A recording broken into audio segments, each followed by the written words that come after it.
importância de nós entendermos que assim como o nosso corpo físico, o nosso espírito também precisa crescer.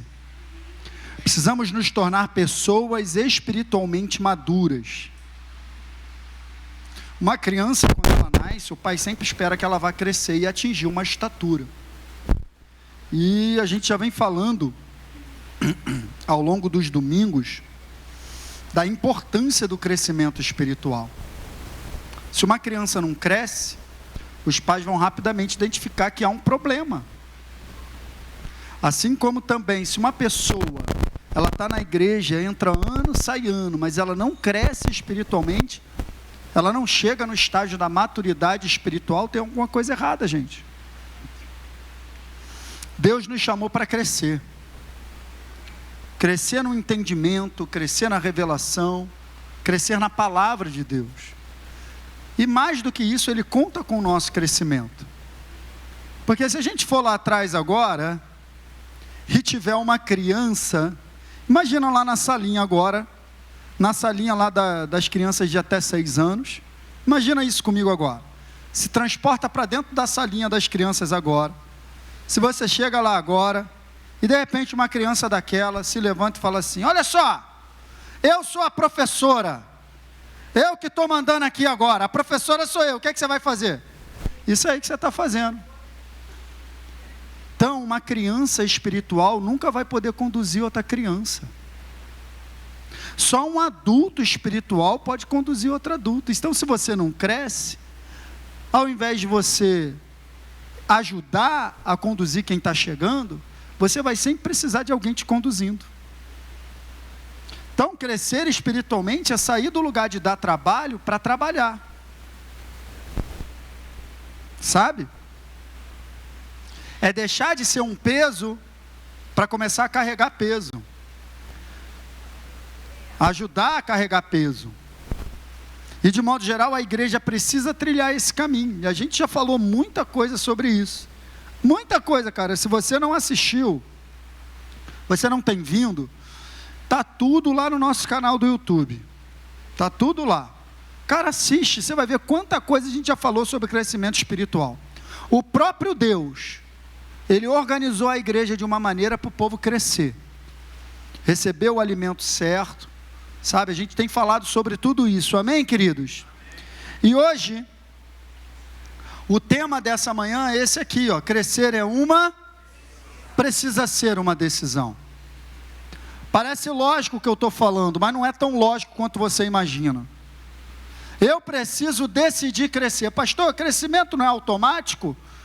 Sim, o crescimento físico é automático, mas como a gente já falou aqui, o crescimento espiritual não é algo que acontece de maneira automática. O crescimento espiritual não é algo que acontece dentro da igreja. Uma vez que eu entrego a minha vida a Jesus, eu me torno uma nova criatura, então agora eu preciso começar a investir no meu crescimento espiritual. Grande parte do crescimento espiritual acontece fora da igreja. Aqui na igreja você vem, você cultua, você se anima, você se alegra, você ouve uma palavra, mas o que você vai fazer segunda-feira? E terça-feira, você vai fazer o quê? E na quarta? Ah, pastor, quarta tem culto, aleluia. Tá, e na quinta? E na sexta? E no sábado? Se você viver só de igreja, você não cresce. É como se você comesse só aos domingos. Você acha que se você almoçasse só domingo, o corpo estava crescido e nutrido como está? Tem gente até que está crescido demais, né? Um pouquinho. Dá uma afinada. Fazer uma corridinha, uma caminhada, gente. Não, você está assim porque no mínimo, você faz 3 refeições por dia, no mínimo. Pãozinho com manteiga de manhã, aleluia. Café com leite. Na hora do almoço, arroz com feijão, aquele frango assado com batata, farofa, salada não tem no teu prato. No meio da tarde, aquele pão na chapa de novo, bolo de fubá, aleluia, bolo de coco, meu Deus, tem gente que gosta. Depois, na janta, aquele prato com arroz, tem gente aí que sobe um monte de manhã e de noite, mas é no almoço e na janta. Sobe um monte. Arroz com feijão é a tara dele, eu já conheço. Não, eu gosto de comida, fala assim. Não gosto de lanche não, fala assim. Ó, deixa eu te falar um negócio, cara. Tá crescido, hein? Claro, tá comendo bem. Aí o Smith Wigglesworth, ele fala o seguinte: tem cristãos que se alimentam fisicamente com 3 refeições diárias, mas com relação ao espírito, comem um lanche frio por semana, e ainda se perguntam por que não crescem espiritualmente.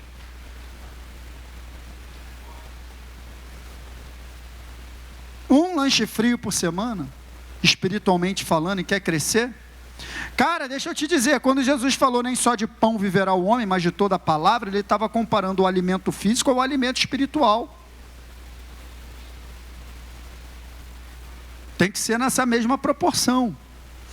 Sabe, gente? Então o crescimento é muito importante. Então eu preciso decidir crescer. Decidir fazer o que tem que fazer para crescer. Amém? Amém, queridos? Então com isso eu quero começar por um texto bem legal do apóstolo Paulo. Vocês vão ter que me aturar hoje, que o resfriado está querendo me pegar, mas eu estou lá na frente dele, ele está andando atrás de mim, não vai me pegar. Eu corro muito, então não vai me pegar. Ó, crescer é uma... O apóstolo Paulo falando à igreja de Corinto, olha o que ele fala.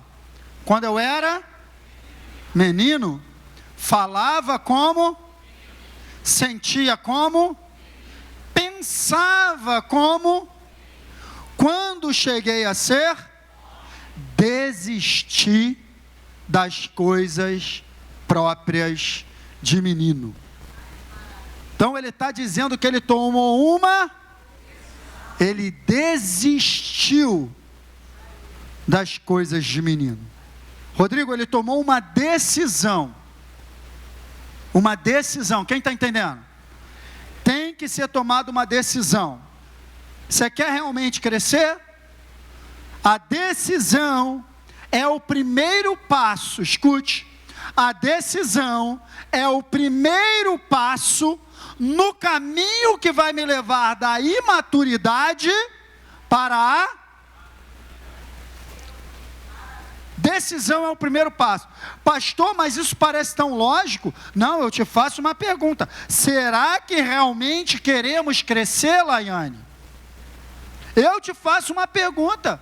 Você pode falar para mim, Sandro, pastor, quem não quer crescer? Eu não sei. Porque quando eu pergunto, será que a gente quer crescer? Eu estou perguntando o seguinte, será que eu estou disposto a largar o conforto de ser criança? Para crescer? Parece uma pergunta lógica, né? Quem quer crescer? Não sei. Porque lembra de uma passagem que está registrada lá em João capítulo 5? Que tinha um camarada que ele estava num tanque chamado Betesda. E esse tanque era o seguinte, toda vez descia um anjo, agitava a água, e todo primeiro que entrasse no tanque era curado de qualquer enfermidade que tivesse. Quem lembra disso? Jesus entrou no tanque e a Bíblia diz que tinha um camarada que estava ali há quanto tempo? Tem gente que é bom de Bíblia, tem gente que está precisando ler. 38 anos. O camarada estava ali esperando uma cura. Ei, presta atenção. César, o cara estava ali há 38 anos. E Jesus chega para ele, lá no verso 6 de João 5, e diz o seguinte: você quer ser curado? Mas está de brincadeira, né, Jesus? Você está de brincadeira, que pergunta é essa? Eu estou aqui há 38 anos esperando uma cura, você vem me perguntar, o que Jesus estava perguntando para ele? Jesus não estava perguntando se ele queria, porque um camarada que está há 38 anos ali esperando o negócio, será que ele realmente queria? Ou será que ele já não estava há muito tempo numa zona de conforto de ser o aleijado que recebe tudo de mão beijada de todo mundo? O que Jesus estava perguntando para ele era o seguinte: camarada, você está disposto a arcar com as implicações de ser curado? Porque se você for curado, você não vai mais receber esmola. Se você for curado, agora você vai ter que trabalhar. Se você for curado, você vai largar essa vida de ficar deitado com a mão estendida recebendo de todo mundo. Era isso que Jesus estava perguntando para ele. Você está disposto a ser curado? E aí eu te pergunto, será que a gente quer crescer? Será que a gente está disposto a crescer? Porque crescer significa sair do colo da mãe, largar a chupeta, largar a mamadeira. De vez em quando lá em casa tem essa crise. Pai, colo, eu falo, Esther, criança, completou 7 anos, acabou colo. É uma brincadeira que eu faço com ela, mas não quer ser criança, porque o colo é gostoso. Às vezes ela não está mais a fim de comer, ela vira para mim, pai, me dá na boca. Eu só faço assim, tá de brincadeira, né? Que eu vou dar comida na tua boca. Mas é gostoso ser criança. É gostoso ter alguém que cuide da gente. É gostoso quando eu não vou no culto, meu líder de GC me liga, o que está acontecendo? É isso aqui, vem cá, César. É isso aqui, ó. É gostoso acontecer isso aqui, o que está acontecendo? Poxa, você está tão sumido, estou sentindo a tua falta. Olha, você tem que vir para a igreja, tá? Não falta não. Será que eu quero largar isso? Ou será que eu quero ser uma eterna criança? Será que é confortável ser criança? Será que é agradável, é prazeroso ser criança? Quem está entendendo o que eu estou falando? Por isso que eu estou dizendo que crescer é uma decisão. Pode parecer uma pergunta lógica, Olívia, mas não é. Será que eu quero crescer? Será que de fato eu estou disposto? Será que estamos realmente, como o apóstolo Paulo falou, decididos a deixar as coisas de criança? Será que eu estou criança? Ou será que é bom ter o meu ego, Leandro, massageado? Teu colinho, teu carinho, teu acompanhamento, ter isso, ter aquilo. Quem está entendendo o que eu estou falando? É uma decisão. É uma decisão. Agora, decidir deixar as coisas de criança, como o apóstolo Paulo falou, isso significa exatamente o quê? O que seria deixar as coisas de criança? Deixar as coisas de criança é deixar o quê para trás? O que significa? Vamos dar uma olhada nesse mesmo verso na Bíblia Viva, que o teu entendimento vai abrir. Deixar as coisas de criança é o quê? É deixar o quê? Olha na Bíblia Viva. É como neste caso. Quando eu era criança, falava, pensava e raciocinava como? Mas quando me tornei homem, meus pensamentos se desenvolveram muito além dos pensamentos da minha infância. E agora eu deixei as coisas de criança. Meus pensamentos, minha mentalidade, minha maneira de pensar era infantil. Então agora meus pensamentos, minha mentalidade evoluiu. Então, decidir deixar as coisas, o comportamento de criança, é decidir deixar a mentalidade imatura. A imaturidade se manifesta numa maneira de pensar, assim como a maturidade. Então, decidir deixar para trás as coisas de criança é abrir mão de uma mentalidade infantil, de uma maneira de pensar errada e imatura. Quem está entendendo, gente? E é isso que o apóstolo Paulo fez. Meus pensamentos se desenvolveram. Eu cresci, eu evoluí, eu cresci na minha mentalidade. Eu não penso mais igual eu pensava. Quem está entendendo isso, gente? Então vamos dar uma olhada em Romanos capítulo 12, verso 2, que fala exatamente dessa renovação da mente. E dessa mentalidade, dessa nova vida, porque é um texto maravilhoso para falar disso. Romanos capítulo 12, eu vou mostrar para vocês em 4 versões. Presta atenção, olha aqui para mim. Eu vou mostrar para vocês em 4 versões diferentes. Eu quero abrir, assim, que o Espírito Santo abra o teu entendimento essa manhã. Você tenha muita compreensão e revelação da palavra essa manhã. Olha só, Romanos 12, 2 na NAA, Nova Almeida Atualizada.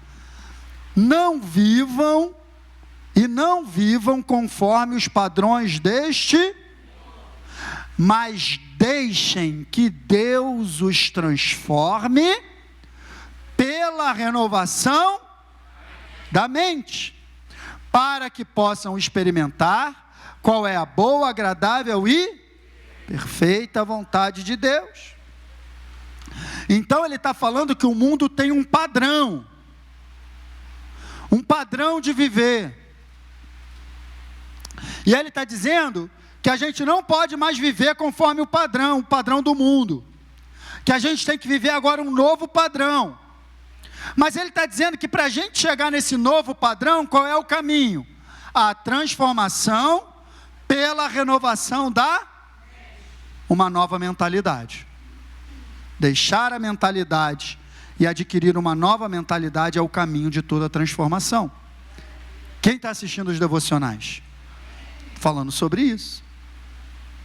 Agora vamos dar uma olhada na nova versão transformadora. Não imitem o comportamento e os costumes desse mundo, mas deixem que Deus os transforme por meio de uma mudança em seu modo de a fim de experimentarem a boa, a agradável e perfeita vontade de Deus para vocês. Está claro? Toda mudança de comportamento passa por uma mudança de mentalidade. Eu falei sobre isso aqui e estou falando também no devocional. Se não mudar a maneira de pensar, não muda nada. Você vê, às vezes o cara é um civil, a gente vê isso no quartel.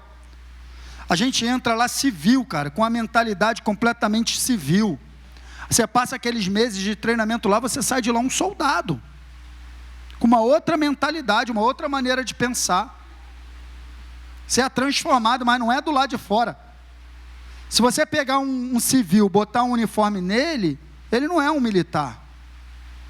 E transformação do lado de fora não acontece assim, não resolve nada. Agora você bota ele no lugar, você treina ele, você ensina ele, você muda ele por dentro, agora pode botar o uniforme, que agora é um militar.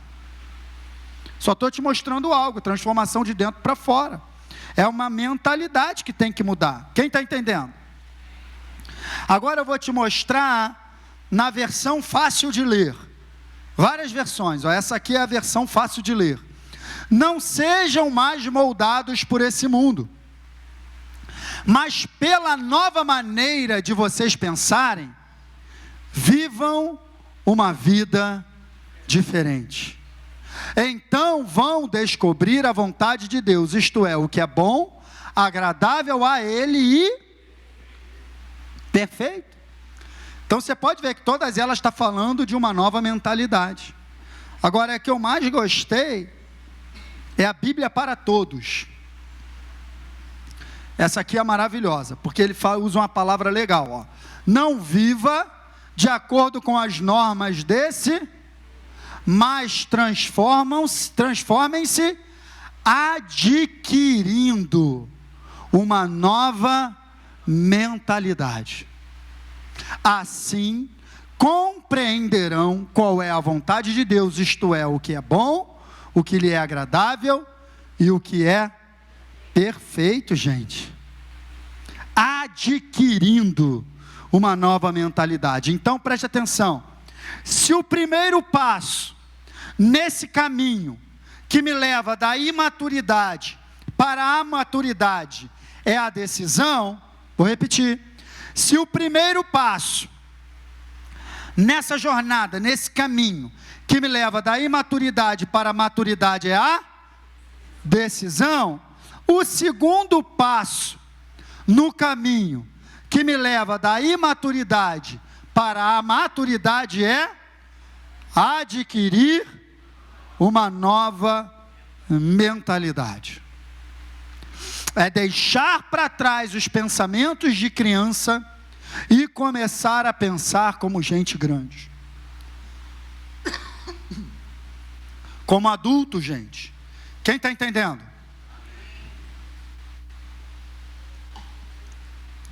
Vamos nessa, eu vou chegar no final. Esse é o segundo... Ih, me deu olé. Esse é o segundo passo. Então preste atenção, deixa eu te falar algo.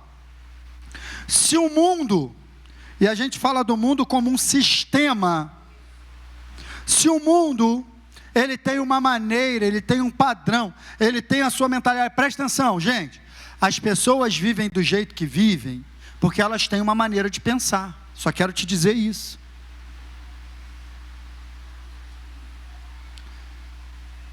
As pessoas vivem do jeito que vivem, porque pensam do jeito que pensam. As pessoas acham legal passar a perna nos outros, se aproveitar dos outros, acham que são espertinhos, acham que isso é legal, é uma maneira de pensar, um modus operandi, está entendendo? Se dá bem em tudo, só pensar em si, só olhar para si. Lá no quartel tem isso direto, o cara, ele é o cara, quando ele tem a esposa, tem mais uma, tem mais duas, tem mais três, tem mais quatro, ele é o cara, fala com orgulho, não, porque eu, a 02, a 01, a 02, a 03, tem a 04, o cara acha isso legal, é a mentalidade dele, isso é ser homem, mas a mentalidade do reino de Deus, ser homem, é você amar a mesma mulher eternamente. Ser homem de verdade é você poder olhar nos olhos da sua mulher e você saber que ela é só tua e você é só dela. Ser homem de verdade é você sentir prazer com a mesma mulher durante anos. Ser homem de verdade é você poder olhar nos olhos da tua mulher, nos olhos dela, e encontrar a menina que te encantou há anos atrás. Ser homem de verdade é poder falar, eu sou fiel sim, aí. Porque para pegar uma, duas, três, qualquer um faz. Agora, para ser fiel, não é qualquer um, não. Aí tem que ser homem. É uma mentalidade que tem que mudar. Estava conversando isso lá, que eu passei, fui terça-feira para a manobra, fui para o Espírito Santo, cheguei na sexta-feira de madrugada. Estava conversando com os amigos lá. Porque nessas manobras, nessas missões, sempre tem aqueles caras que dão jeito de dar o pulo deles. Sai, vai embora, vai fazer besteira e tal. Aí volta, contando vantagem e tal. Eu falei para ele assim, cara, eu estou tranquilo, porque sexta-feira eu vou chegar em casa, vou olhar no olho da minha mulher e vou poder olhar para ela de cabeça erguida. Isso é maneiro. Isso eu acho legal. Agora, em outro tempo também achava legal isso aí, as pessoas precisam ser libertas, gente. Está entendendo o que eu estou falando? É uma mentalidade. Então o mundo ele tem um padrão, as pessoas vivem do jeito que vivem, porque elas têm um padrão de pensar. Então esse padrão de pensar precisa mudar. Então o reino de Deus ele também tem um padrão. Quem está entendendo? É isso. Então a palavra de Deus apresenta o padrão, a mentalidade, a cultura do reino de Deus. Então preste atenção, se agora eu faço parte do reino de Deus, eu preciso entender que a mentalidade pela qual eu devo viver é a sua palavra. Aqui está a mentalidade, aqui está o que eu devo pensar e consequentemente como eu devo viver. Mas se essa palavra não se torna a minha maneira de pensar, ela nunca se tornará a minha maneira de viver. É um processo, gente, de transformação que acontece por substituição, gente. Você começa a ler a Bíblia, você começa a ter comunhão com Deus, antigos padrões de pensamentos, Fernanda, vão sendo substituídos. Pô, eu achava que isso aqui é certo, agora eu estou vendo que não é, então vou substituir. E aí, à medida que você vai substituindo padrões errados de pensar, a tua vida vai sendo transformada. Quem está entendendo, gente? Está conseguindo entender mesmo? Que bom.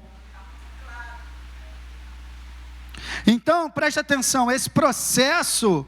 Então, a palavra do reino de Deus a palavra de Deus é que apresenta a cultura, o padrão, a mentalidade do reino de Deus.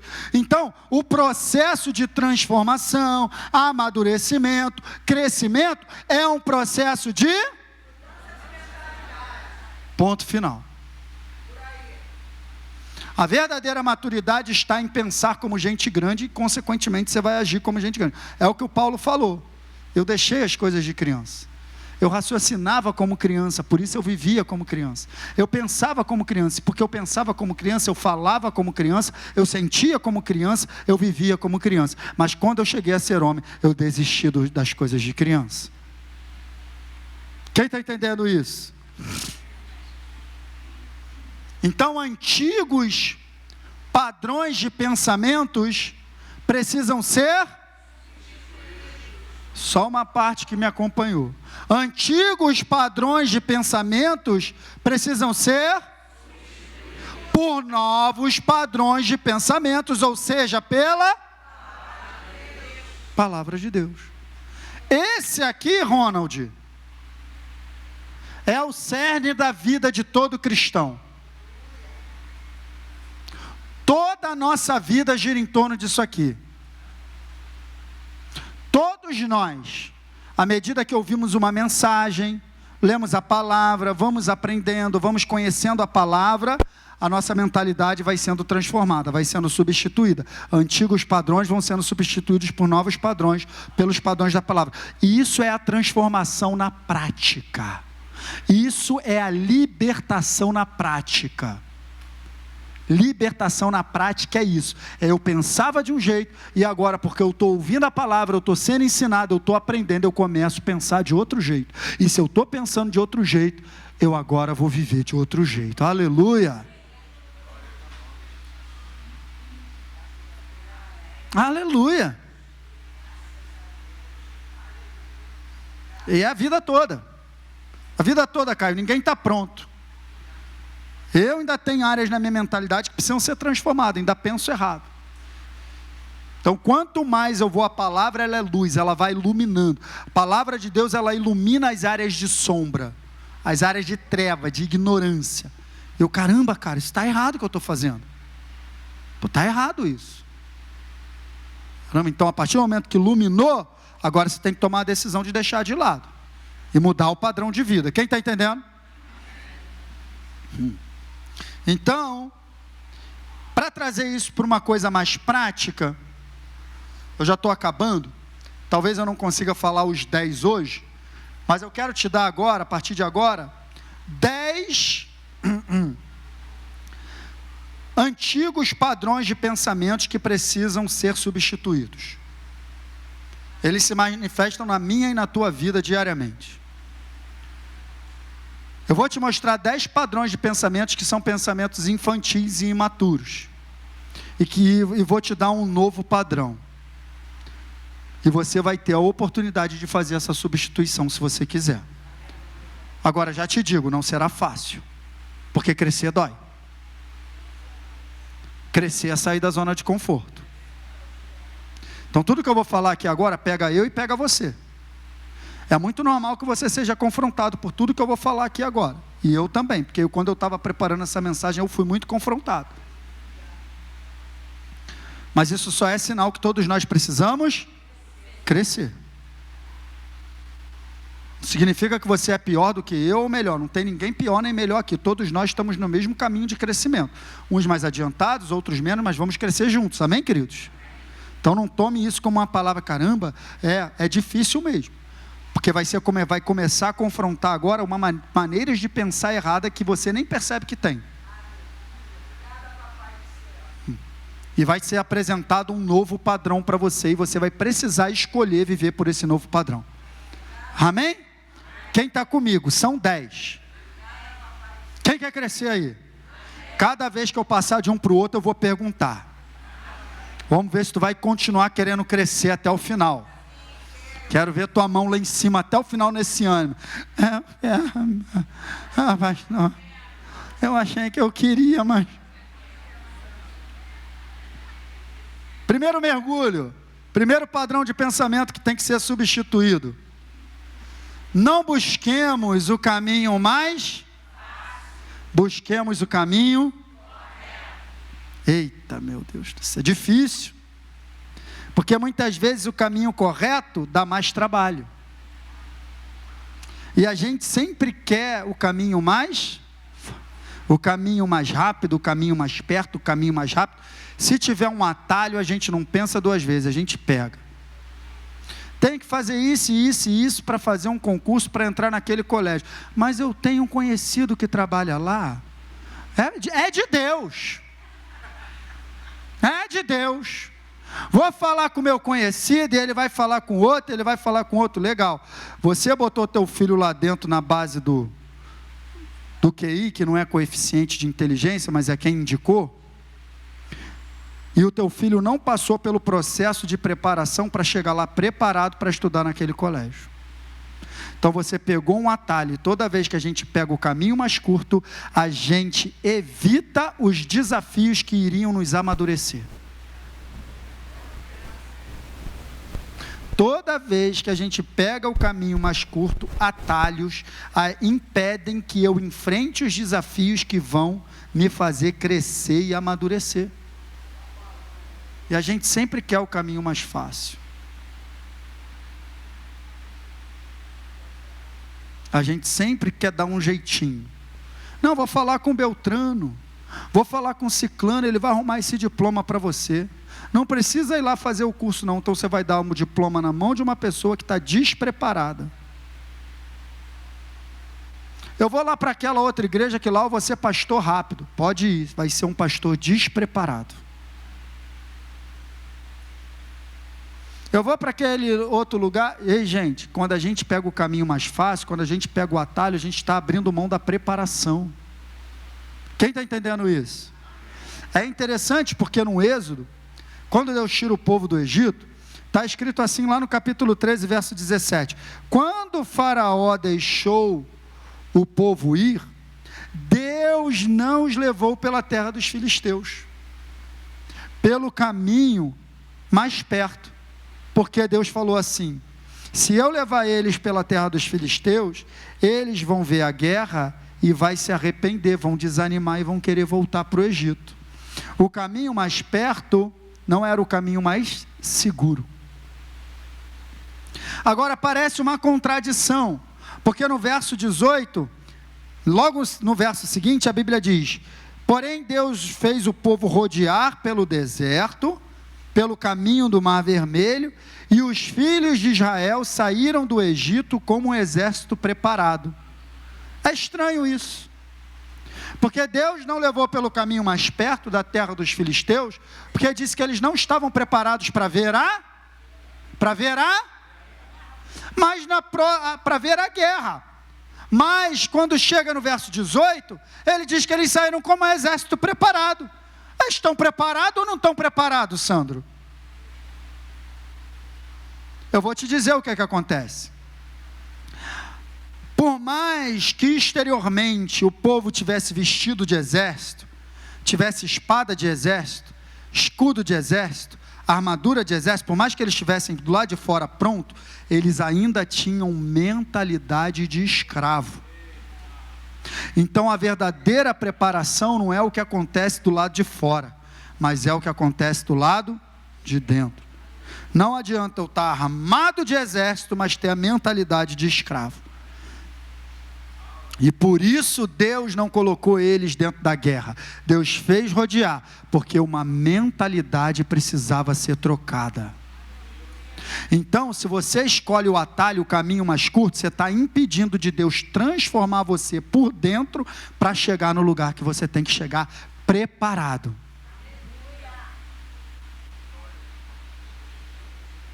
Ser preparado dói, queridos, mas vale a pena pegar o caminho correto. Quem está entendendo isso? Então esse aqui é só o primeiro. Cuidado com os atalhos. Cuidado com as facilidades da vida. Cuidado com o caminho mais curto. Cuidado.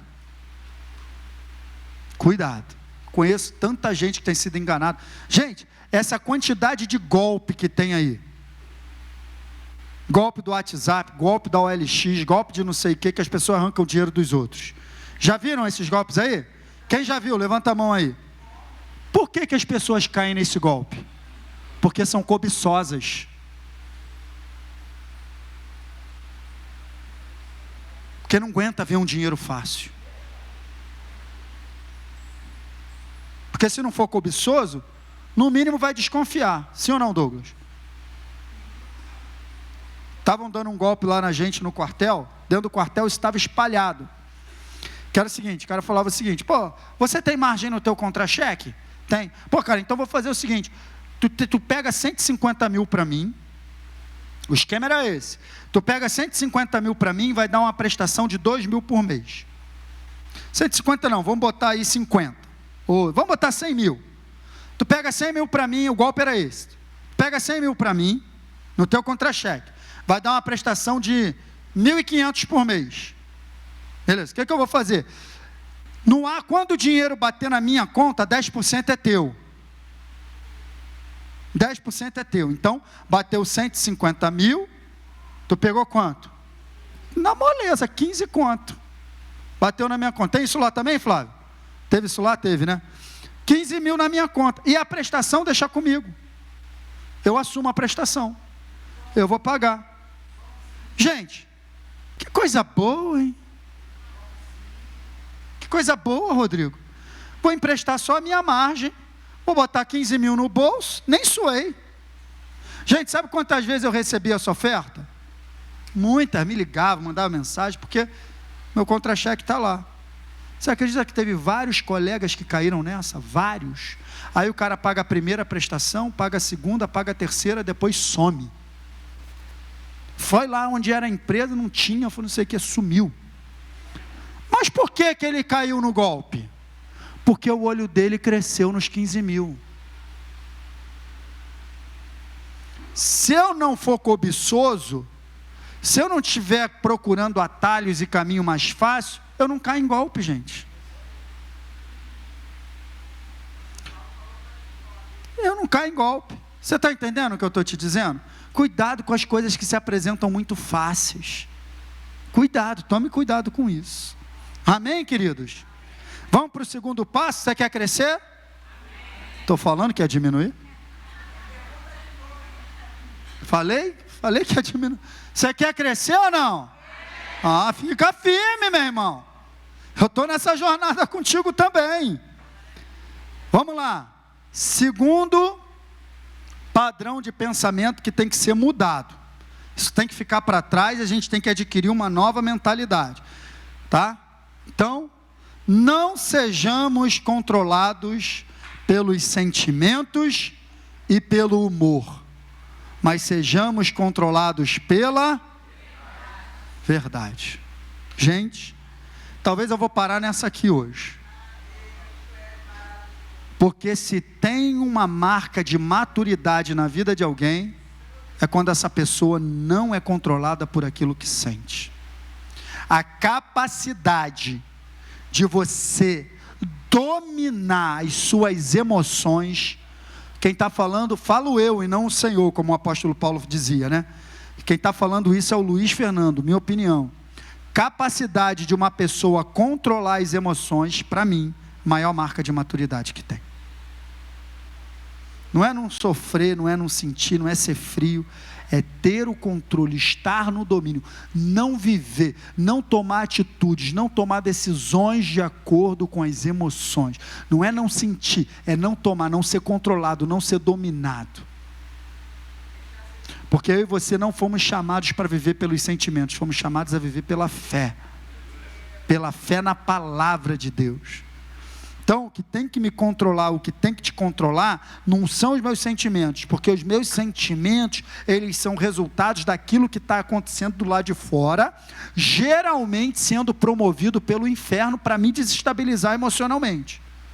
É aí que ele ganha. Ele mexe do lado de fora, me desestabiliza emocionalmente, e eu já caio no conto de fada dele, já vou fazendo tudo o que ele quer. Agora, se eu identifico, eu controlo e eu me guio pela verdade, o inferno perde todas.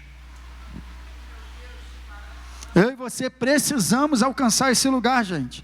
Não que eu estou dizendo que eu já estou lá, muitas vezes eu também, me percebo nessa guerra de controlar, seja uma ira, uma raiva, uma coisa que é para falar. Eu passei isso essa semana mesmo.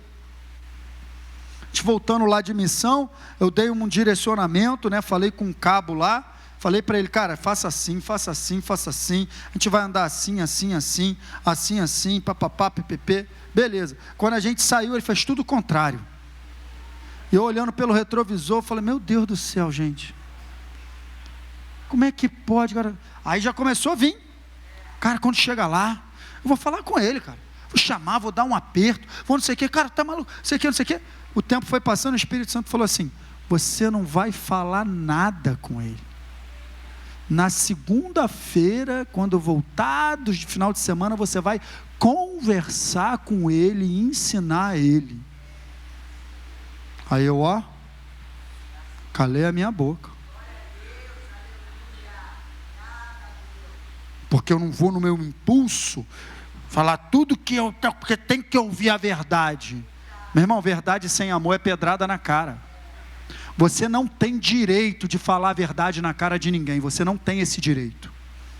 Porque é a verdade. Quem te deu esse direito? Tome cuidado. Cuidado com o calor da emoção. Você vai falar um negócio. Será que só aconteceu comigo, hein? Fala um negócio depois, meu Deus, não era para ter falado. Só eu, né? Teve gente que levantou as duas mãos, até o pé. Depois se arrepende, aí tem que pedir perdão. Aí de certo passou a estar, porque não teve controle sobre as emoções. Hora da raiva não é hora de falar nada. E hora da alegria não é hora de prometer nada. Eu vou te dar, cara, deixa comigo, eu vou pagar para você. Eu pago, meu amigo, pá. No tempo do bar era assim, era ou não era? Toma uma, toma duas, toma três. Eu vou pagar uma caixa. Duro, que nem um coco. Hein? Uma caixa é minha. Chegava na hora do evento, aí, cara, tu disse que ia botar uma caixa. Não, cara, saímos desse lugar. Não faça promessa quando eu estiver muito alegre. E nem fale nada quando eu estiver com muita raiva. É a melhor coisa que a gente tem a fazer. Estou de mau humor hoje, tá, cara? Mas você é uma nova criatura. Não seja controlado pelo mau humor. Seja controlado pelo Espírito Santo. Domine isso. Você está no controle. Amém, queridos? Marca de maturidade. Quem quer crescer aí? Amém. Tá cortado, né? Falei que não ia ser fácil. Eu não sei se eu vou para mais uma. Eu vou para mais uma. 3 é um número bom, né, Giovanni? Para fechar, legal. Aí fica faltando 7. 7 é a perfeição. 3 é a trindade. Está maravilhoso. 10 é o Zico. Pronto. Ronald não gostou não, Garrincha, Ronald, sei lá. Era 7. Não gostou não, Ronald, fez assim.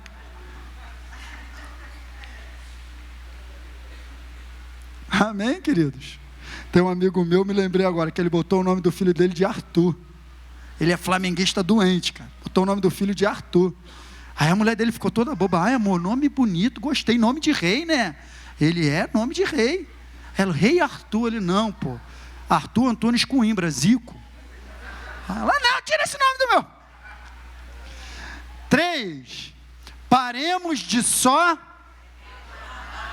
criticar, ver defeito, falar mal e passemos a encorajar, motivar e apreciar. Isso é um soco no estômago.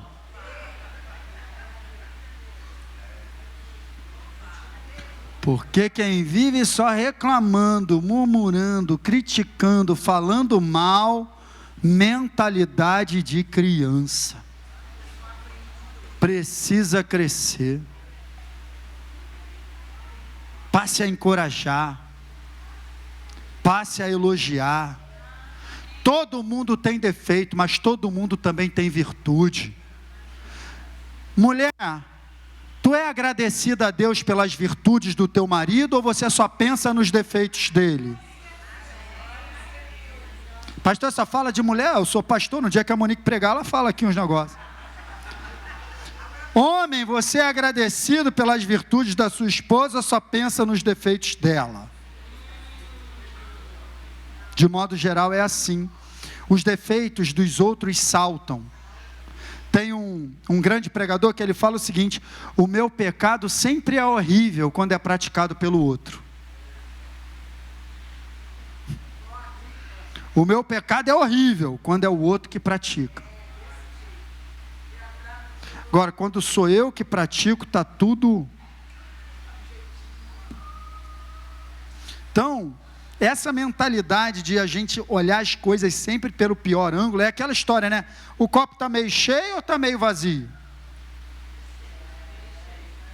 Tem gente que vai ver meio vazio, tem gente que vai ver está quase cheio.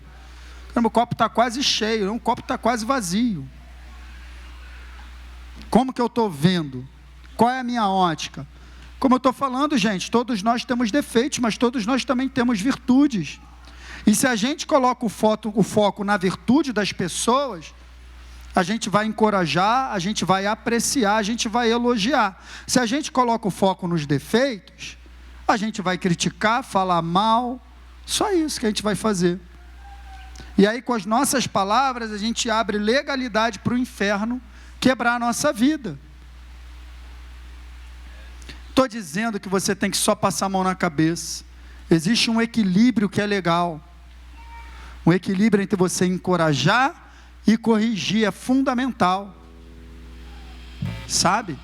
Mas o povo de Deus, ele no deserto, foi muito conhecido por causa da sua murmuração, da sua crítica. Reclamava de muita água, reclamava de pouca água. Reclamava de muita comida, reclamava de pouca comida. Reclamava de sol, reclamava de chuva. Reclamava de tudo.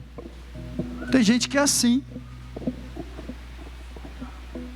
Está muito calor, está chovendo muito, e anoiteceu, amanheceu, tem muita comida, tem pouca comida, você quase não fala comigo, você está falando muito, e assim a gente vai nos extremos. Para de comer, menino, come, menina. Eu falei, filho, não entende. Para de falar. Você não vai falar com a mamãe hoje, não?